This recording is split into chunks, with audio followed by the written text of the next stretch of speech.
زمین میرا آسمان سب کچھ ہے، میرے لیے میرا ہندوستان سب کچھ ہے۔ معزز سامعین، پرنسپل صاحب، اساتذہ اکرام اور مہمانان خصوصی، السلام علیکم۔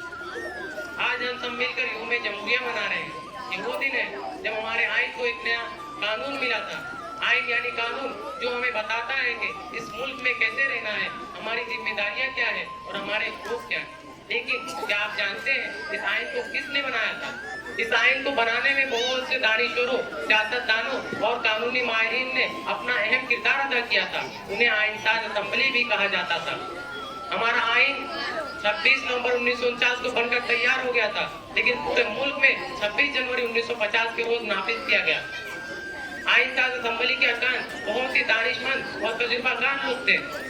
آئین بنانے میں ڈاکٹر بابا صاحب امبیڈکر، مولانا آزاد، پنڈت جواہر لال نہرو جیسے دانشمند کرداروں نے آئین کی تشکیل میں اہم کردار ادا کیا اور اس بات کو یقینی بنایا کہ ہمارے آئین میں لوگوں کو مساوی حقوق حاصل ہو، لوگوں کے درمیان بھائی چارہ ہو، لوگ مل کر رہیں۔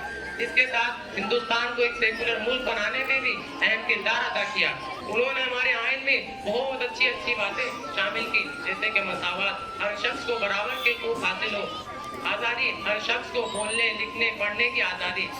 یہ تو صرف چند نام ہیں جنہوں نے ہمارے آئین میں اہم کردار ادا کیا۔ فہرست بہت لمبی ہے۔ ہمیں تمام لوگوں کا بہت شکر گزار رہنا چاہیے جنہوں نے ہمیں یہ قیمتی تحفہ دیا ہے۔ آج ہمیں ان تمام لوگوں کی قربانیوں کو بھی یاد کرنا چاہیے جنہوں نے آزادی کی لڑائی میں حصہ لیا اور شہید بھی ہوئے۔ ہمیں ان کے خوابوں کو پورا کرنے کے لیے مختلف کام کرنے چاہیے۔